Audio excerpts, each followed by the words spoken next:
नमस्ते, प्रणाम। हम बानी गीतकार आशुतोष तिवारी और आप सब भोजपुरिया जहान के हमार पैर छू के प्रणाम बा। आज तक आशुतोष तिवारी के नाम कहीं कोनो विवाद में ना आई और हम कोशिश करेला कि आवे भी ना, कहीं कोनो चीज के लेके चर्चा ना भइल कि इनकर गाना है उठा लेलन, उनकर गाना उठा लेलन, और कुछ अगर ऊपर नीचे होला भी तो हम ओके हाईलाइट ना करिला, शो ऑफ ना करिला। पर आज बहुत ही बुरा लगल हमरा, काहे कि हमारी नेचर बा, आप सब पूरा भोजपुरी इंडस्ट्री के पता बा कि हम शांत रहे वाला आदमी हैं। आज तक हम केहू के बारे में कुछ नहीं बोल ले, ना कुछ मने केहू के चीज छेड़ले बनी। तो हमरा साथे ऐसा काहे भइल? आखिर का आवश्यकता पड़ गई कि हमरा साथे ऐसा कल गई? का मिल गई ओकरा से? अगर आप हमार गाना उठा के गा देनी तो उसे हमार का बिगाड़ लेनी? कतना बड़ा गाना हो जाये वो।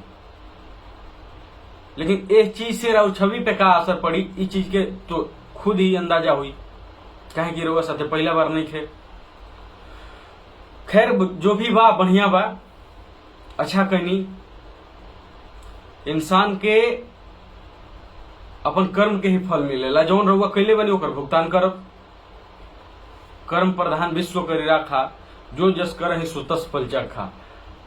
तो हम यही में विश्वास रखिला, पूरा दुनिया कर्मा में विश्वास रखेला। आपके एक गलती के वजह से केहू के नुकसान भइल बहुत बड़ा, केहू परेशान भइल और केहू गाली सुन रहल बा। और कुछ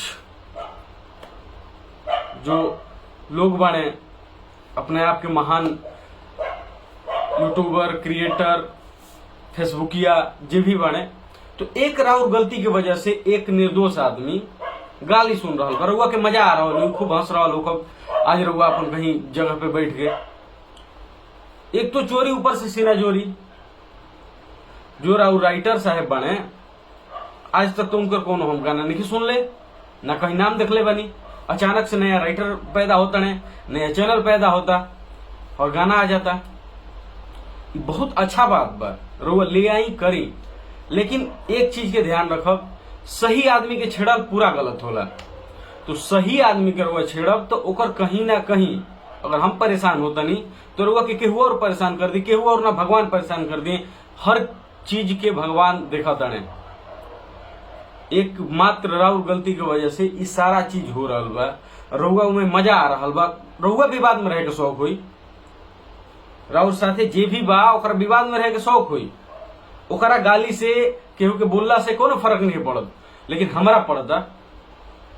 इस चीज के ध्यान रखब रउआ। एगो हम गाना लिखले रहनी, हाथ से मुकर गईला तो ये चीत से उतर गईला। तो उहे स्थिति बा, जहिया वादा से फिर गईलू तो ये नजरी से गिर गईलू।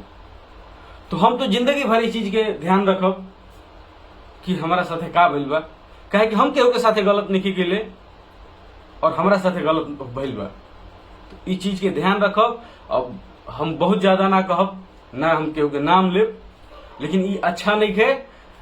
एकर भुगतान रउआ बहुत अच्छा से कर रहल बनी। जो पिछला कर्म रउआ कैले बनी ओकर भुगतान कर रहल बनी और रउआ के पता नहीं के चलत, लेकिन हो रहल बा। चीज आगे भी करब। खूब खुश रही, खूब आगे बढ़ी, खूब ब्लॉकबस्टर गाना के बना दी। और सब भोजपुरिया जहान से निवेदन बा, हाथ जोड़ के, कि गाना आइल बा मार्केट में, चाहे वो नीलकमल जी के होके, कल्लू जी के होके, अंकुश राजा जी के होके, रितेश पांडे के होके, पवन सिंह जी के होके, सबकर गाना सुनी, हमारा के बजाई।